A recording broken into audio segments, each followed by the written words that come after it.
Jean Genet, le funambule. Une paillette d'or est un disque minuscule en métal doré, percé d'un trou. Mince et légère, elle peut flotter sur l'eau. Il en reste quelquefois une ou deux accrochées dans les boucles d'un acrobate.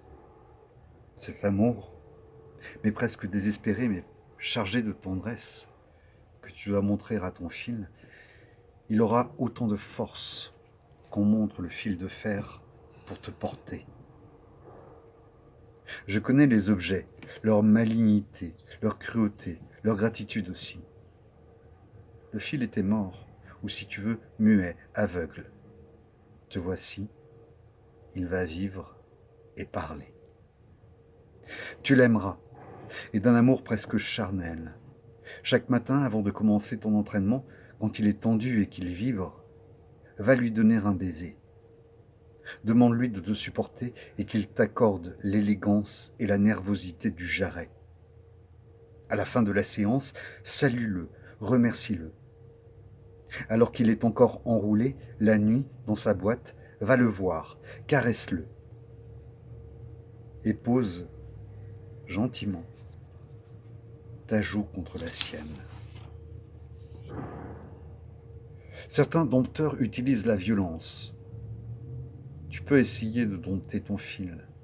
Méfie-toi. Le fil de fer comme la panthère et comme, dit-on, le peuple aime le sang. Apprivoise-le plutôt. Un forgeron, seul un forgeron à la moustache grise, aux larges épaules peut oser de pareilles délicatesses, saluant ainsi chaque matin son aimé, son enclume. Alors, ma belle! Le soir, la journée finie, sa grosse patte la caressait. L'enclume n'y était pas insensible, dont le forgeron connaissait l'émoi.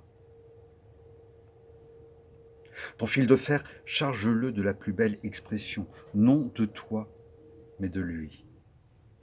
Tes bonds, tes sauts, tes danses.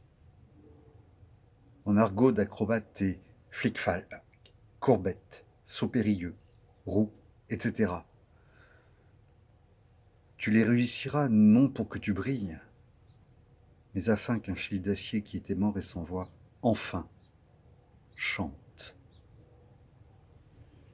Comme il t'en sera gré, si tu es parfait dans tes attitudes, non pour ta gloire, mais la sienne.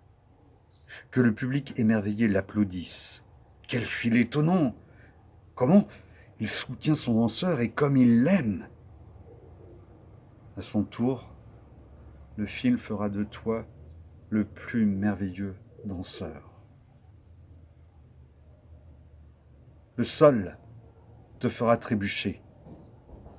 Qui donc avant toi avait compris quelle nostalgie demeure enfermée dans l'âme d'un fil d'acier et de 7 millimètres, et que lui-même se savait appelé à faire rebondir de 2 tours en l'air avec fouetté un danseur.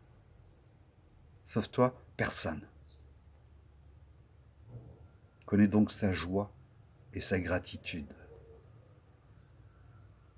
Je ne serais pas surpris quand tu marches par terre que tu tombes et te fasses une entorse. Le fil te portera mieux, plus sûrement qu'une route.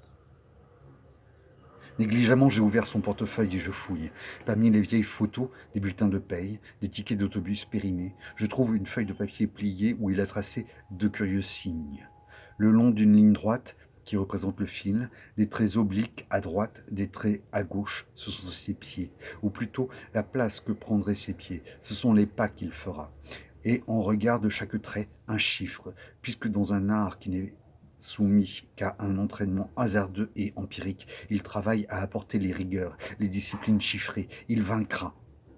Que m'importe donc qu'il sache lire, il connaît assez les chiffres pour mesurer les rythmes et les nombres. Subtil calculateur, Johannovici était un juif ou un gitan illettré.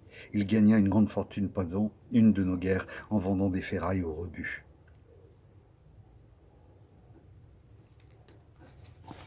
Une solitude mortelle. Sur le zinc, tu peux blaguer, trinquer avec qui tu veux, avec n'importe qui. Mais l'ange se fait annoncer. Sois seul pour le recevoir.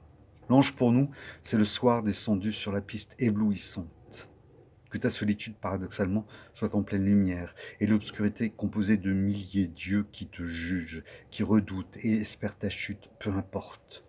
Tu danseras sûr et dans une solitude désertique, les yeux bandés, si tu le peux, les paupières agrafées.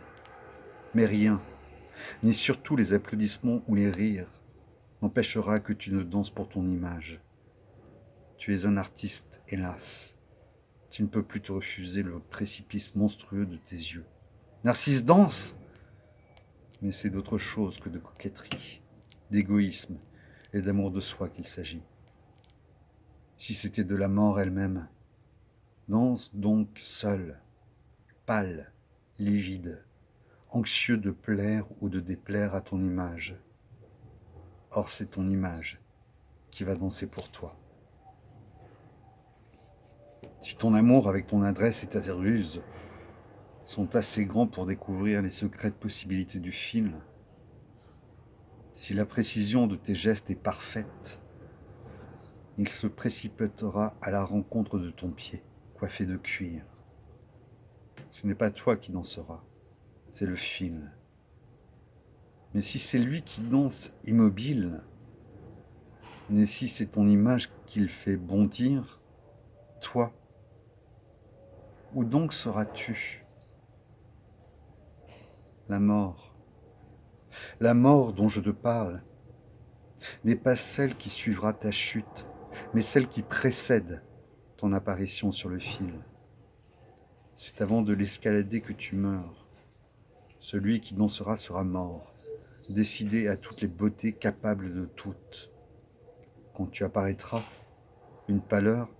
Non, je ne parle pas de la peur, mais de son contraire, d'une audace invincible.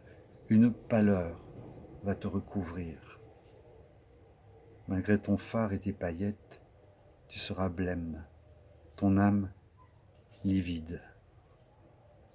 C'est alors que ta précision sera parfaite. Plus rien, ne te rattachant au sol, tu pourras danser sans tomber. Mais veille de mourir avant que d'apparaître et qu'un mort danse sur le fil.